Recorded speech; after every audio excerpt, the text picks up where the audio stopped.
घाँटीमा यहाँ हाम्रो गाउँको पिपल बोटमा एउटा बोक्सी आएर बसेको रहेछ। त्यो आफूदेखि गाउँमा बिरामीहरू देखा परेका छन्। ल हुन्छ त्यसलाई चाहिँ बनाउनु पर्छ। ए पुरो त्यो सोरेछ ल हिँड्नुहोस् म आज त्यसलाई भगाएर गएर दिन्छु।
अहिलेको जमानामा पनि तपाईँहरू यो अन्धविश्वासको पछि लागेर यो अबोध नारीको बेइज्जत गर्नुहुन्छ।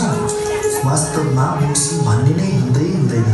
बिचरी बहिनीलाई आफ्ना आफन्त र समाजले बोक्सी भन्दै घृणा गरेर यस्तो हालत भएको हो। आउनुहोस् हामी सबै मिलेर उहाँलाई सहयोग गरौँ र आजबाट हामी कसैले पनि यस्तो अन्धविश्वासको पछि नलागौँ।